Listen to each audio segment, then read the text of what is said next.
छा तव्हां यूट्यूब ते कमु करणु चाहियो था या अॻु महिनत पिया करियो पर कामयाबी अञा ताईं नज़र नथी अचे त पोइ हीअ वीडियो तव्हां लाइ आहे।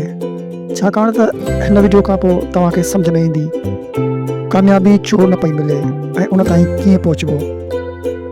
दोस्तो, यूट्यूब खे हिकु बाज़ार सम्झो। हिते हर माण्हू पंहिंजो दुकानु खोलियो वेठो आहे।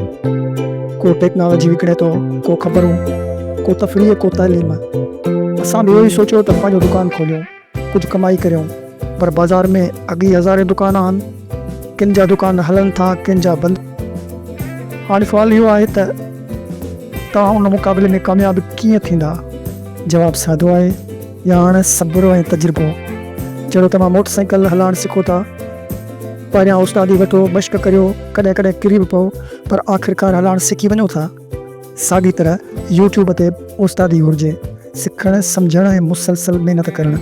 अॼु जी वीडियो में असां ॻाल्हाईंदासीं तव्हांजी कैटेगरी बाबति, यानी तव्हांखे कहिड़े टॉपिक ते कमु करणु घुरिजे, कहिड़े टाइप जा वीडियोज़ ठाहिणु घुरिजनि, ऐं छा मिक्स कंटेंट हर क़िस्म जा वीडियोज़ गॾु तव्हांखे अॻिते वधणु ॾींदा। त जवाबु आहे न। पहिरीं पंहिंजे पाण खे ॻोल्हियो। हा, पाण में ॾिसो त तव्हां वटि कहिड़ी ख़ासि ख़ूबी आहे।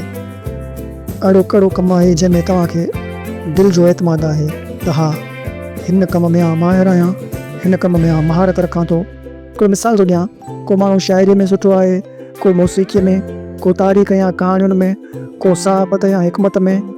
किन वटि खाधा पचाइण जी महारत आहे, किन वटि नाईअ जो कमु, फ्रूट या सब्जी खपाइण जो तजुर्बो, किन वटि मोटरसाइकिल या कार जो मिस्त्री जो कमु, त किन वटि वीडियो एडिटिंग, फोटोग्राफी या मेडिसिन जी ॼाण। दोस्तो, जंहिं कम जी तव्हां वटि ॼाण आहे, यूट्यूब ते बि तव्हांखे उहो ई कमु ॾेखारिणो आहे। जेकॾहिं तव्हां वटि महारत हिकु कम में आहे पर वीडियो कंहिं ॿिए मौज़ूअ ते ठाहींदा त कामयाबी न मिलंदी, छाकाणि त माण्हू अहसास ऐं सचाई ॾिसनि था, न कुल न।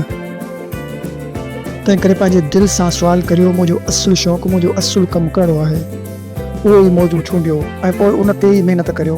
जेकॾहिं तव्हांखे का ॻाल्हि सम्झ में नथी अचे त तबसरनि में लिखो तव्हां कहिड़े मौज़ूअ ते चैनल ठाहिणु चाहियो था। मां तव्हांखे कमेंट्स में जवाबु ज़रूरु ॾींदुसि।